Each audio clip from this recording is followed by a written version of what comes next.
Mr. District Attorney, starring David Bryan. Mr. District Attorney, champion of the people, defender of truth, guardian of our fundamental rights to life, liberty, and the pursuit of happiness.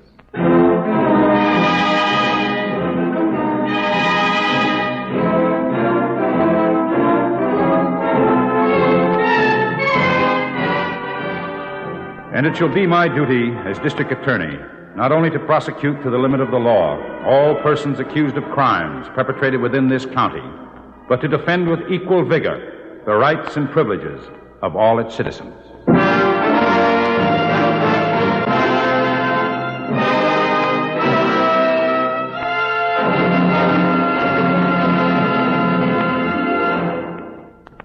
This is David Bryan. In a moment, we'll bring you another case from the files of Mr. District Attorney. But first, a word from our sponsor.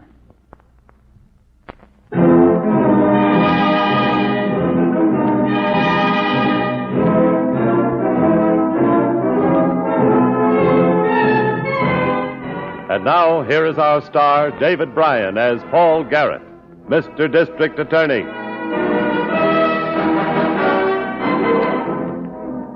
A knowledge of the law is a minor part of the qualifications of a district attorney, because enforcement of the law depends upon factors outside the law, things the district attorney must know or learn if the blindfold on justice is to be lifted. Take this case. It started late one night in the cultivated field in the farm area of the county. How many more bales we got to load, Slim? 15, 20 left, that's all. Well, this'll be the last truckload, then. Yeah. The sooner you get off the place with it, the better. Mullen's sure going to be surprised when he gets a look at this field tomorrow. What do we got for the stuff? Market's about $30 a ton. Clear almost $200 apiece. Not as much as we could make stealing livestock. Sure, steal livestock and get sent to the pen. Maybe there ain't as much money in alfalfa, but it ain't marked either. Nobody can say it ain't yours once you get in the clear with it. I suppose Mullen suspects you had something to do with this? Me? His old army buddy? Not a chance. Besides, he saw me take a sleeping pill before we turned in tonight. At least he thinks he saw me take it. Give me the pitchfork. Here. Now, push these bales back away from the tailgate. Slim. What's the matter? Shh. I heard something moving over by the rack. Yeah. Maybe it's Mullen. Maybe he... Keep quiet, Trent. What's out in this field? It is him. You better answer me. I can see the outline of your truck. We better run for it. No, he woke up. He must know I'm not in the house. Who are you? Talk up, fast. It's me. It's me, Mullen. Harry Trent. What's the matter, Trent? You lost or something? Your farm's on the other side of that fence. What are you doing in my field in the middle of the night? With a truck full of my alfalfa. Why, I've been... Save it, Trent. Just tell me where Slim is. Where'd that thieving rat run to? I didn't run any place, Mullen. You... Don't move. That's a pitchfork you feel against your back. Now just march up to the house. What are you going to do to him, Slim? I'm going to lend him my bottle of sleeping pills and see to it that he takes an overdose of them. Nice, clean, and quiet. Well, that'd be a great idea, Slim. If I'd hold still for it. But I ain't about to hold still. Look out, Slim! Punch him, Trent. Hit him. Let go of that fork, Mullen. Oh. Now, Mullen, here's something you don't have to hold still for. Oh! You maniac. Now what are we going to do? Shut up. We're going to do just what we started to do. Get that load out of here and sell it like we planned. And keep your mouth shut. If you don't, I'll shut it for you. Now get going. Ain't you coming? Of course I'm not coming, stupid. I'm going into the house and back to bed, where I've been all night. Get going.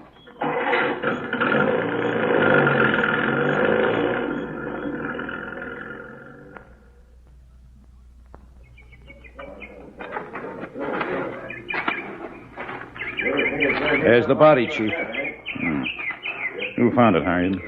Hound came across it earlier this morning. Set up a racket. Dog's owner knew by the way he was barking that something was up, so he came over. One of those men? Yeah. Fell in the Mackinac. named Sam Richardson. His farm adjoins this one, along the east fence. Who are the other two men? Well, Harry Trent. Farm on the north is his. The skinny one is Slim Ferryman. He worked for Mullen, lives here on the place. Says he and Mullen were war buddies. Find out if he has any family? Just a sister, married. Name's Wharton, Ellie Wharton. She lives upstate someplace. We're trying to trace her. Well, can't talk to her until we find her. You better talk to the neighbors now.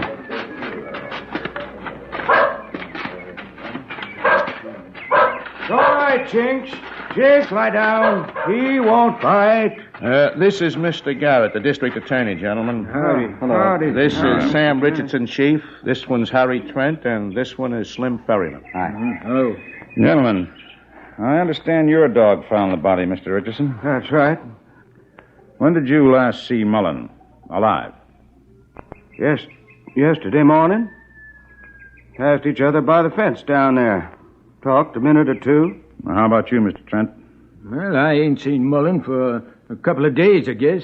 Slim seems to be the one who saw him last, chief. Except for whoever killed him, he means, Mr. Garrett. I know what he means.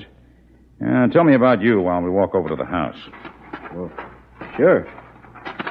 I saw Mullen last night. We ate supper, and I turned in early. Then this must have happened during the night. Must have. Why would Mullen come out to this field at night? I don't know. I didn't even know he'd left the house until Richardson came pounding on the door and woke me up this morning after he found the body. Is that right, Sam? That's right. How come you didn't hear Richardson's dog? Body's closer to where you were than where he was. Well, I was sleeping kind of heavy. I took a sleeping pill last night. Must have knocked me out good. We put in a hard day yesterday. Doing what?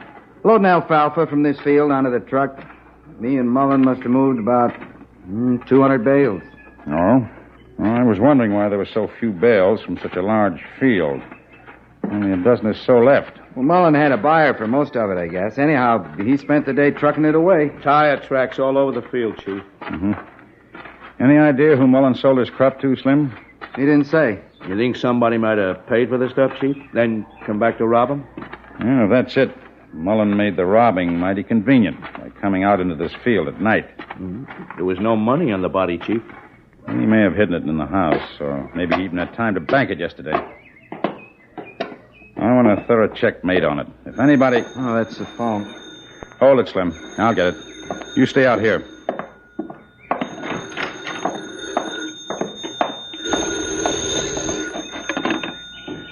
Hello? Mr. Garrett?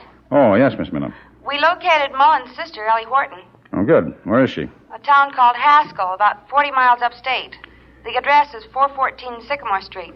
Has she been notified of her brother's death? I called the local minister, asked him to break it to her. Oh, that's good.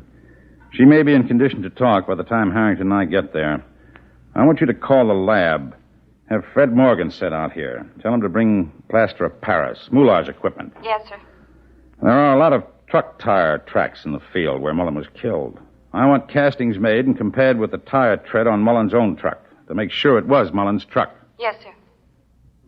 And tell Fred to wait until evening to do it. I don't want anybody to see him. I understand. You know where to reach me. Ellie Wharton's in Haskell. Yes, sir.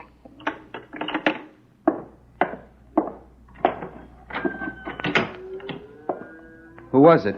It was for me. I'd like to get back to my farm if it's all right, Mr. Garrett. Well, you can all go about your business for now.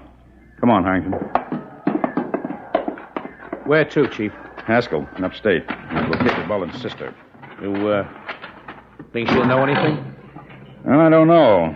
But Mullen's friends and neighbors don't seem to know much, do they?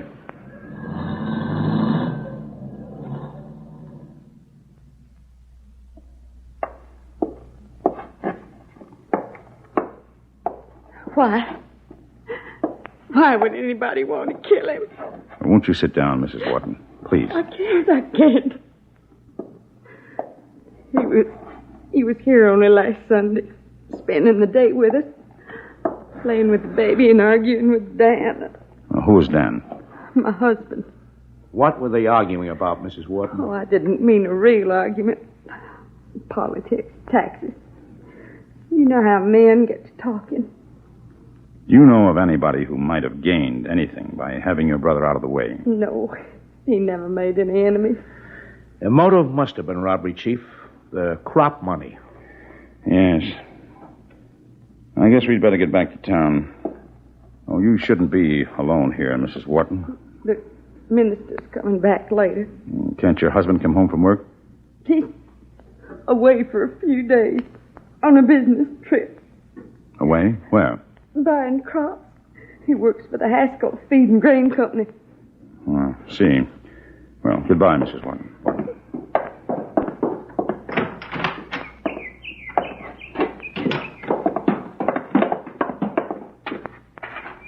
Chief, that job her husband's got. Yes, buying feed and grain crops. Seems to me like Mullen would sell that alfalfa to his own brother-in-law. Seems that way to me, too. We'll drive over to Haskell Feed and Grain. I noticed their storage elevators off the highway when we were coming in. Wharton won't be there. Well, no, but they might be able to tell us where to find him.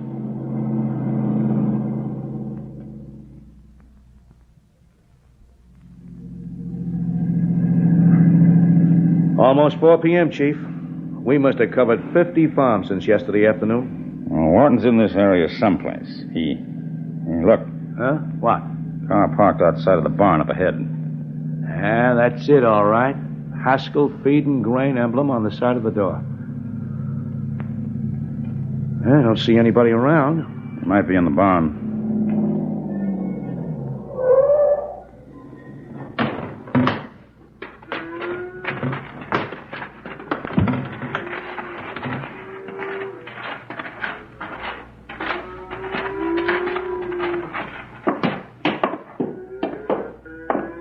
There he is, the other end of the barn, leaning on the stall. Must be the owner of the farm he's talking to. Oh, he's seen us. Coming this way now. Watch him carefully, just in case. Yep. You fellas looking for me? You Dan Wharton? That's right. Would you mind telling us when you last saw your brother-in-law? 2 days ago, when I started out on this trip. You stopped by his place? That's right. Family call or business? Business. Made a bid on his alfalfa. We're just about finished sweating, ready to be hauled for storage. Oh, how did you pay him for it? Cash or a company check? I didn't pay him for it. He said it wasn't for sale. You better be sure of that, mister. What do you mean? He means Mullen's alfalfa crop was sold and moved just before Mullen was killed. The night of the day you stopped there. Whoever told you that is a liar. It's no lie, Wharton. We saw it with our own eyes. I don't care what you saw. I know that alfalfa wasn't for sale, to me or anybody else. What makes you so sure of that? I'll tell you what makes me so sure, and you can check with Bob Mullen's bank. Bob told me he'd made arrangements for a bank loan to buy 20 head of dairy cattle. That's why I'm sure. He was getting them in next month, and he needed that alfalfa for winter forage. He couldn't have sold it, not to anybody.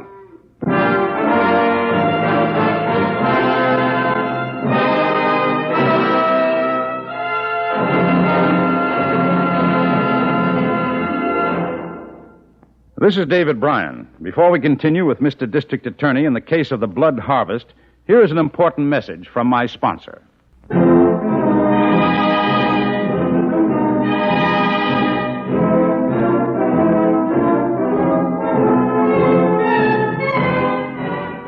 And now back to David Bryan, starring as Paul Garrett, Mr. District Attorney. A farmer had been brutally murdered with a pitchfork in a harvested field.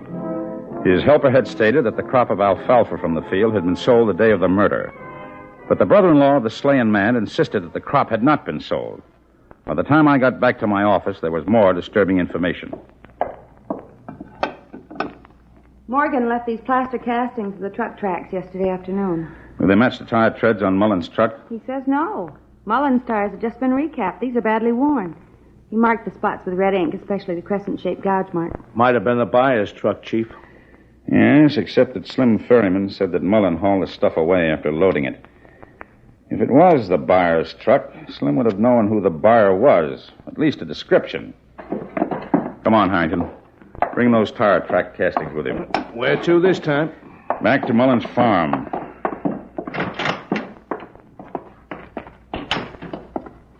I'm going to find the truck those tire marks came from. Mullen only had the one truck. Well, some of his neighbors own trucks, too. I want to make sure none of them owns one with a crescent-shaped gouge in one of the tires.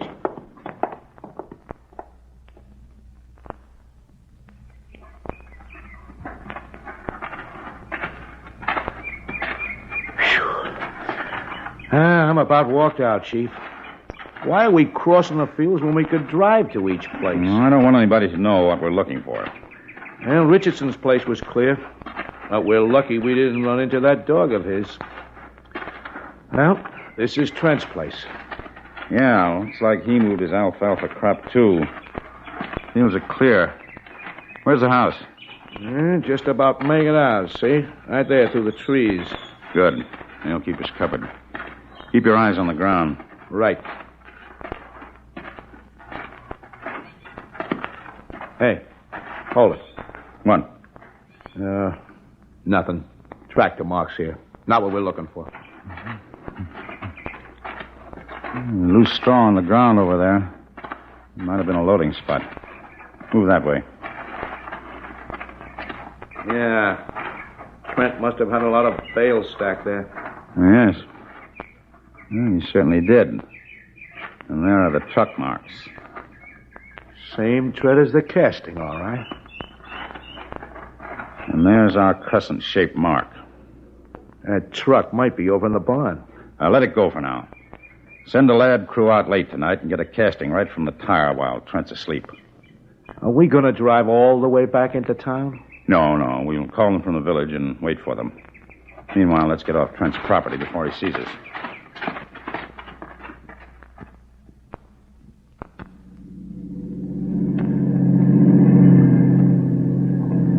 The cafe in the next block should have a phone. All right. Hey, look. Coming out of the cafe, going for his car. We didn't have to be so careful out at Trent's place after all. It was here in the village. Yeah. Too bad we didn't know that.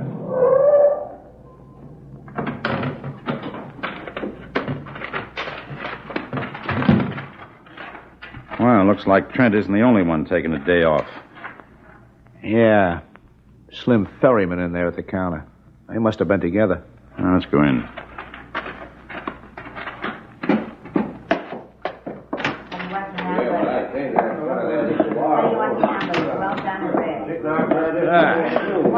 Oh, hello, Mr. Garrett. Mr. Harrington. Hello, Slim. Hiya. You mind if we join you? No, of course not. You got any line on who killed Mullen yet? No. Too bad Mullen never mentioned the name of the man who bought his alfalfa. Yeah, I wish he had. You and Mullen go all through Korea together? No, I never got overseas. I thought you were war buddies. Well, sure we were. I mean, I met Bob at a base hospital when he was shipped back. Bob Mullen was the best friend I ever had, you see? Of course, Slim. When you get the guy who killed him, I'd like to be there to watch when they strap the rat in the electric chair. I know just how you feel. And I'll do my best to arrange it for you. Well, I guess I better be going. Here's your money, mate. So long. So long, Slim. See you around. You had his teeth rattling there, Chief. Yeah. He was pretty frank about not being overseas with Mullen, though. Well, he knew I could check his service record if he lied. Oh, gosh. I forgot to call the lab. Yes. But we're not going to wait from here. Call Miss Miller and tell her what we want. Where we going? Back to Haskell's to pick up Dan Wharton. I need him.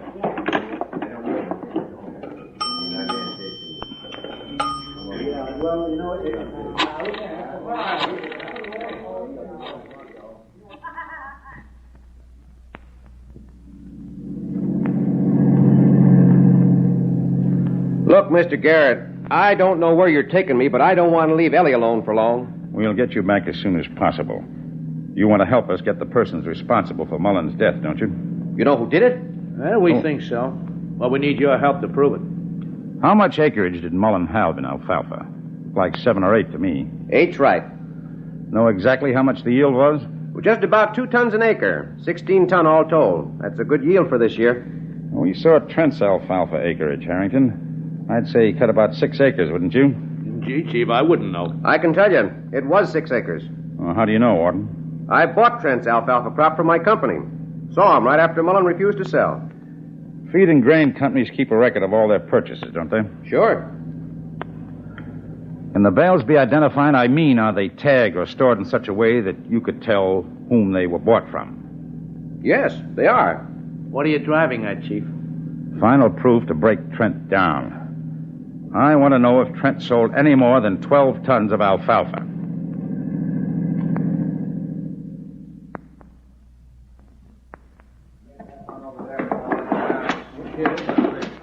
Okay, fellas. Okay, set it down here. Thanks, men. That's all.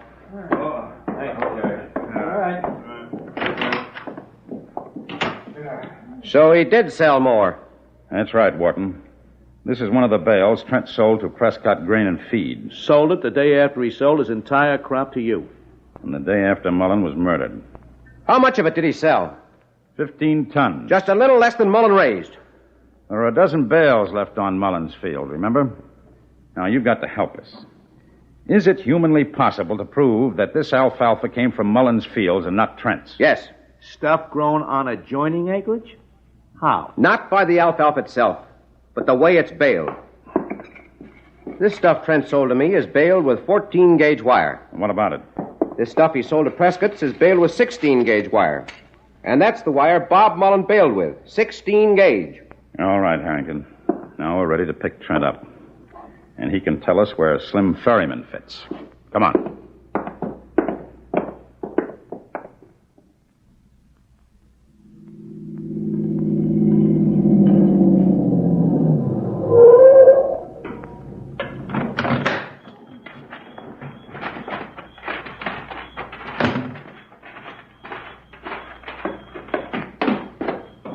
Light just went on inside. I saw it. What?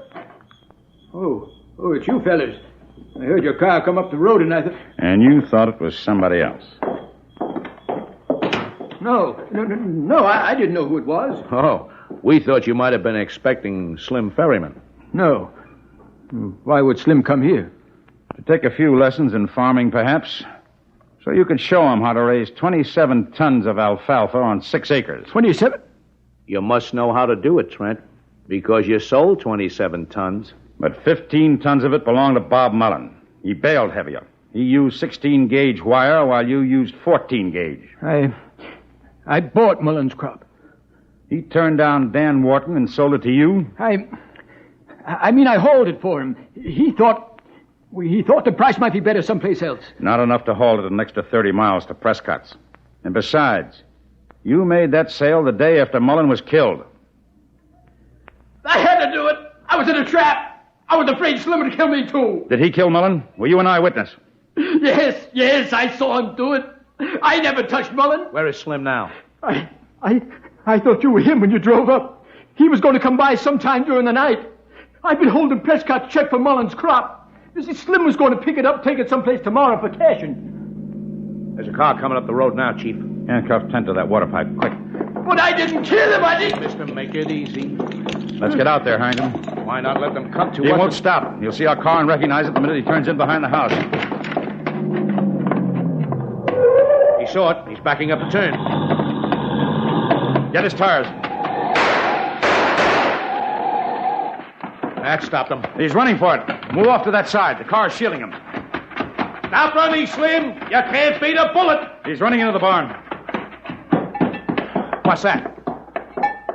Down the stall there, I think. Doc, I can't see. Look out, Harrington! I got him. Yes. I think that's Trent's truck there. I'll turn on the headlights.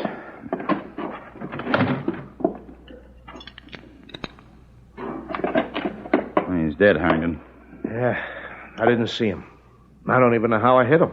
I just ducked when you yelled, and something whizzed by, and I fired. Yeah, he was on the ladder to the loft. What was it he threw at me? This. What is it? Sickle. Dug into the stall post about 2 inches deep. Yeah, I was standing right there, too. felt that feed bag brush my face just as you yelled.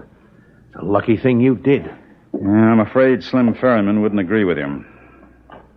Look where he landed. Yes. A stall full of alfalfa. Let's get Trent and take him in.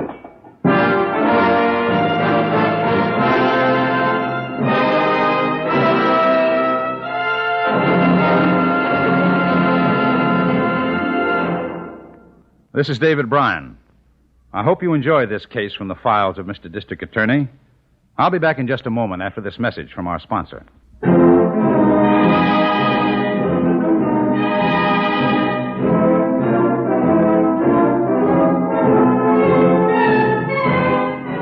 Now, here's the star of Mr. District Attorney, David Bryan, with a word about the program you have just heard. Slim Ferryman's death ended the case. Harry Trent entered a plea of guilty to murder in the second degree and is now serving a 20-year sentence. Now, this is David Bryan inviting you to join us when we present our next case based on the facts of crime from the file of Mr. District Attorney. Mr. District Attorney was originated by Phillips H. Lord.